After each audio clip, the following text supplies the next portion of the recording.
السلام عليكم ورحمة الله تعالى وبركاته. مرحبا بأعزائي الطلبة والطالبات، أتمنى أن تكونوا في أتم الصحة والعافية. Aujourd'hui, je vais traiter avec vous un exercice, ou plutôt un problème concernant les transformations acido-basiques. C'est un problème assez important. Donc, on va lire bien sûr l'énoncé et on va répondre aux questions posées.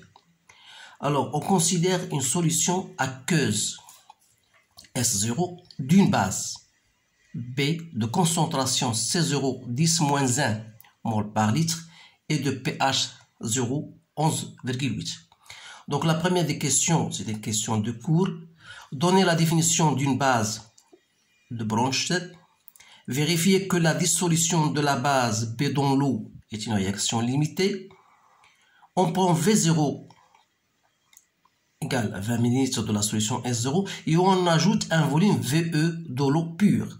On obtient ainsi une solution S1, voilà, de concentration C1 10-2 mol par litre et de pH 1 11,3. La première question, calculer VE, c'est-à-dire le volume de l'eau ajoutée. Calculer les concentrations des espèces chimiques présentes dans la solution S1. En déduire la valeur du pKa, du couple pH plus B. Le tableau suivant donne les valeurs de pKa de quelques couples acide-base. Voilà le tableau.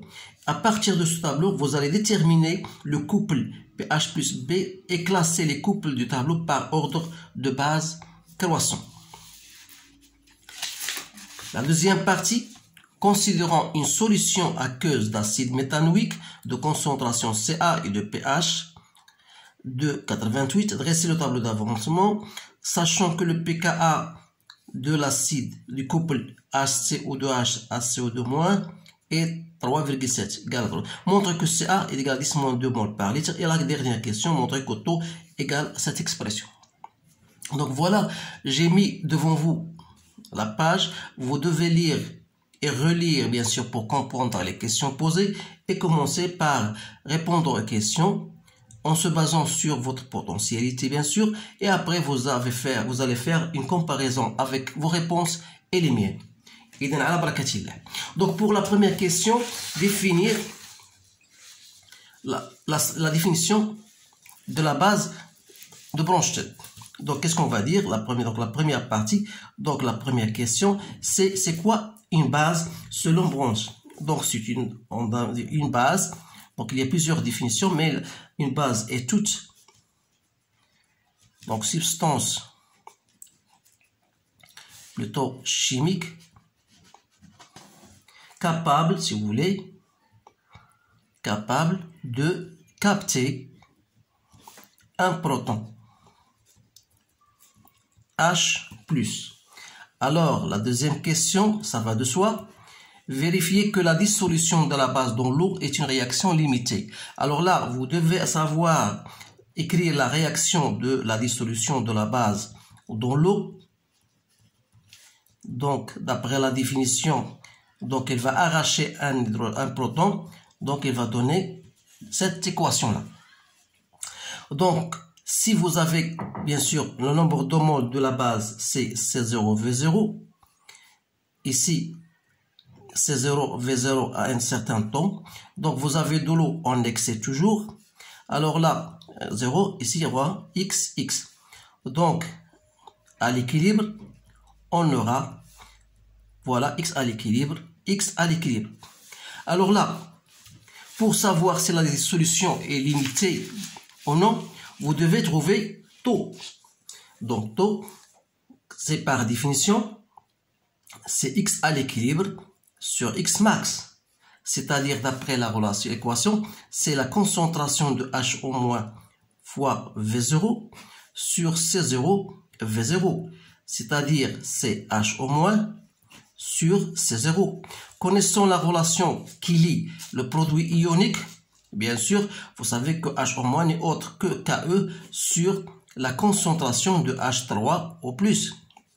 Soit disant 10 moins pKe pour Ke sur C0, H3 plus C10 moins pH. pH, bien sûr, on va suivre l'énoncé, pH 0. Alors là, taux, c'est 10 à la puissance pH 0 moins pKe, que je peux la mettre de cette manière-là, sur C0. Donc, voilà l'expression de taux. Alors, en faisant l'application numérique, je trouve que c'est 10, 11,8 moins 14 que je divise par 10 moins 1.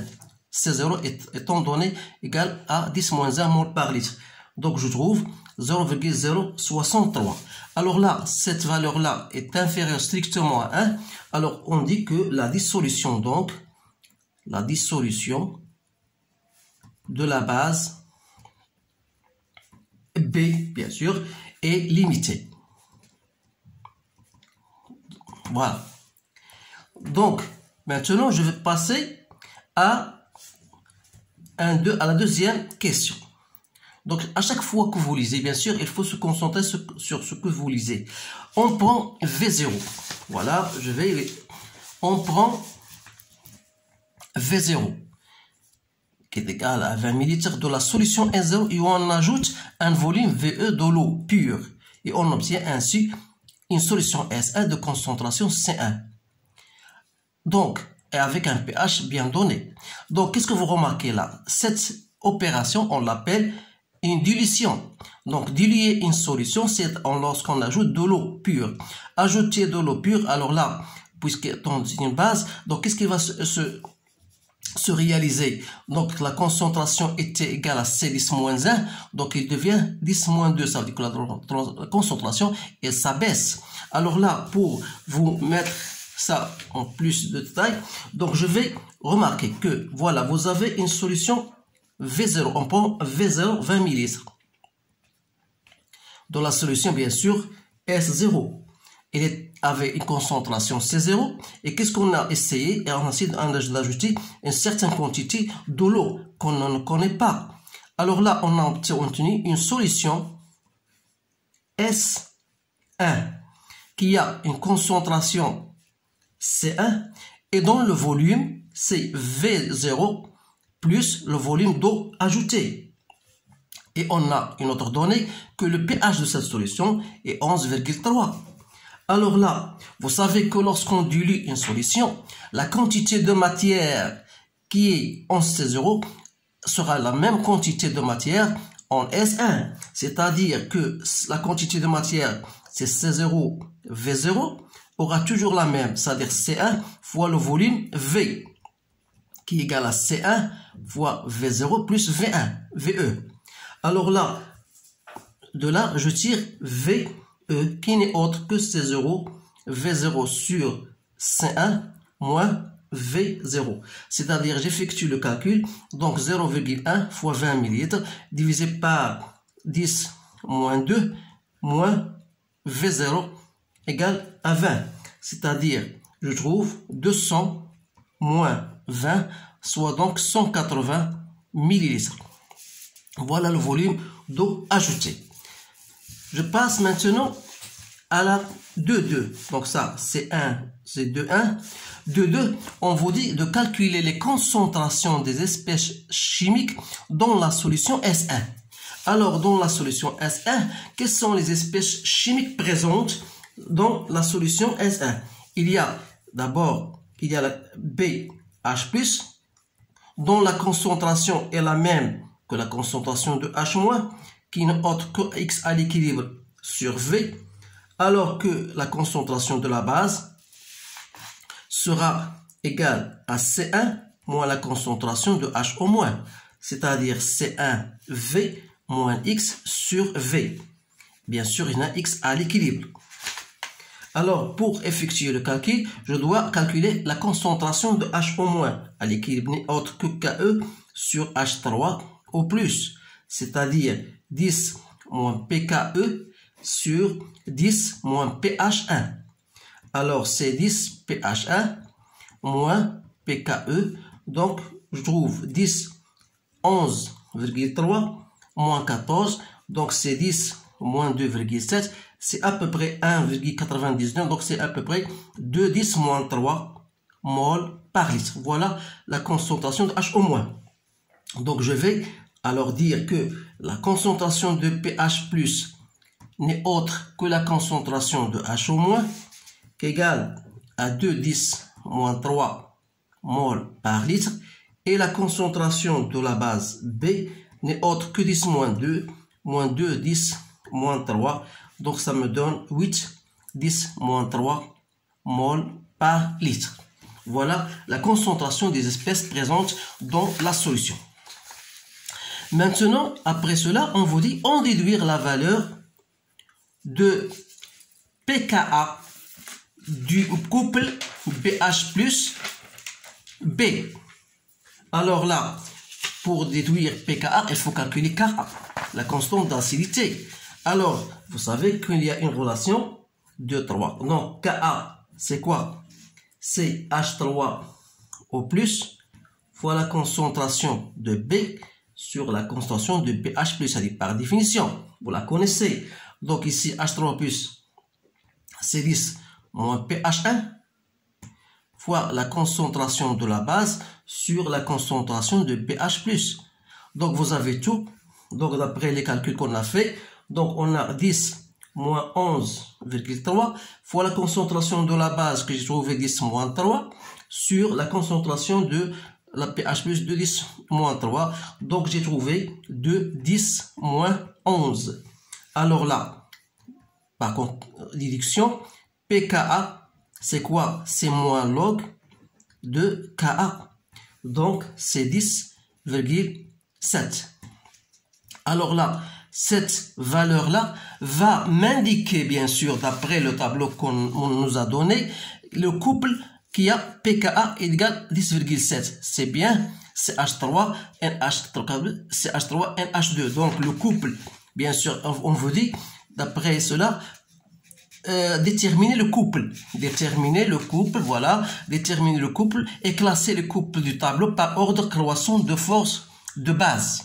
Alors là, le couple, je vais me signaler, les signaler. Alors là, le couple, donc on va dire que le couple acido-basique BH plus B n'est autre que CH3, NH3 plus CH3, NH2. Alors là, on vous dit classer les couples du tableau par ordre croissant de base, de force de base. Et donc, vous savez que l'acidité, bien sûr, augmente avec la constante d'acidité. Donc, je mets vers. Donc, l'acidité augmente avec Ka. Donc, qui dit augmente avec Ka, c'est-à-dire si Ka augmente, l'acidité augmente. Donc, augmentation de Ka, ça veut dire diminution de pKa. Alors, d'après les valeurs de pKa, la minime et la valeur minimale, c'était 4,6. Ça veut dire que ça, c'est couple acide basique assez fort. Donc, je vais classer ici donc les couples acide basique fort par ordre. Donc, je vais les mettre tout de suite. Donc, 1, c'est 6 H5 NH3 plus C6 H5 NH2. Le deuxième NH4 plus NH3. Troisièmement CH3 NH. Troisième c'est CH3, pardon, CH3. 3 NH plus CH3 N. Et le quatrième, c'est CH3 NH3 plus sur CH3 NH2. Donc on a NH, CH3 plus, c'est bien ça, CH3 NH3 plus, c'est bien ça. Donc, après avoir classé ces forces, donc là, vous avez l'acidité. Je répète que l'acidité augmente avec la constante d'acidité. Donc, si Ka augmente, on dit que l'acidité augmente. Donc, augmentation de Ka, ça veut dire diminution de pKa. Tant que la valeur de pKa diminue, alors l'acidité est forte. Et vice-versa pour la basicité. Donc maintenant, on va passer à la deuxième partie. Voilà la deuxième partie. En considérant une solution aqueuse d'acide méthanoïque de concentration Ca et de pH 2,88. Alors là, on vous dit dresser le tableau d'avancement. Ensuite, on vous dit, sachant que pKa égale, montrer que Ca égale, et en fin de question, montrer que taux égale ça. Donc pour la première question, voilà le grand 2. Donc, dressez le tableau, vous avez l'acide méthanoïque, c'est un acide, donc capable bien sûr de céder son proton à H2O pour donner cette équation-là. Donc, connaissons maintenant CaVa, CVA moins X, on a toujours l'eau en excès. On aura X à l'équilibre, X à l'équilibre. Alors là, CaVa moins X à l'équilibre. On a X, pardon, on a X, X. On a X à l'équilibre, X à l'équilibre. Donc, la deuxième question. Montrer que Ca égale à 10 moins 2 mol par litre. Donc, pour répondre à cette question, on vous donne la pKa. Alors là, il faut bien utiliser cette condition-là. Vous avez que Ka égale à H3 plus HCO2- sur H3 sur HCO2H. Donc, c'est quoi? Puisque H3 plus égale à la concentration de HCO2-, donc je peux mettre H3 au plus au carré sur Ca, la constante de CO2 c'est Ca, moins X est à l'équilibre sur V, c'est-à-dire H3 au plus. Autrement dit, on aura Ca moins la concentration de H3 au plus, n'est autre que H3 au plus au carré, divisé par Ka. C'est bien ça. Donc, Ca sera égal à quoi? H3 au plus au carré sur Ka plus la concentration de H3 au plus. C'est-à-dire que Ca n'est autre que 10 moins 2 pH que je divise par, c'est la valeur du pH qu'on vous donne, oui, c'est bien ça. Donc, sur quoi? Sur la constante Ka qui n'est autre que 10 moins pKa plus 10 moins pH. C'est-à-dire, je passe à l'application numérique. Donc, c'est 10, bien sûr, moins 5, 76 de pH sur 10 moins 3,7 plus 10 moins 2,88. Donc, ça, c'est 10 moins 5,76 plus 3,7, ça me donne moins 2,06 plus 10 moins 2,88. Donc, je trouve 0,01 mol par litre. Et c'est bien la valeur qu'on nous a donnée.